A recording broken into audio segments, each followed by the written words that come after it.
ஐயா வணக்கம். என் அப்பாவுக்கும் என் சித்தப்பாவுக்கும் நில பிரச்சனைங்க. என் சித்தப்பா எங்களை ஏமாற்றிட்டாங்க. நாங்கள் போயிட்டு கந்தளி போலீஸ் ஸ்டேஷனில் கம்ப்ளைண்ட்டு கொடுத்தோம். என் பெயரிலும் என் அப்பா பெயரிலும் நிறைய இருக்குது. நான் சிஎஸ்எஃப்பில் ஒர்க் பண்ணுறேன். எனக்கு கல்யாணம் ஆகி ஒரு பொன் குழந்தை இருக்குது. என் குழந்தைய என் அப்பா அம்மா தான் பார்த்துக்கிறாங்க. நான் மனதளவு பாதிக்கப்பட்டிருக்கேன். என்னால் டியூட்டி பார்க்க முடியல. மன உளைச்சலுக்கு ஆளாயிட்டேன். இதனால் போலீஸ் ஸ்டேஷனில் உதவி கேட்டேன். உதவி பண்ண மாட்டேன்றாங்க. அவங்களுக்கு சப்போர்ட் பண்ணுறாங்க. வந்த சர்வேயரும் ஒரு பக்கமாக அவங்களுக்கு என் நிலத்தை அளந்து அவங்களுக்கு கொடுத்துட்டு போகிறாங்க. அவங்களுக்கு சப்போர்ட்டாக நிற்கிறாங்க.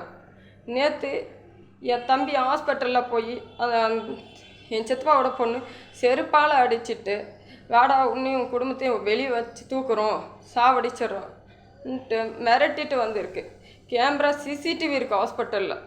என் அப்பாவை நைட்டோட நைட்டாக கந்தளி போலீஸ் ஸ்டேஷன் வந்து கைது பண்ணி ஸ்டேஷனுக்கு எடுத்து போய் உட்கார வச்சுருக்காங்க.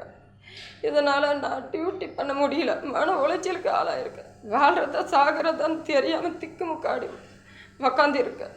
தயவு செய்து நீங்கள் தான் எங்களுக்கு உதவி பண்ணணும்.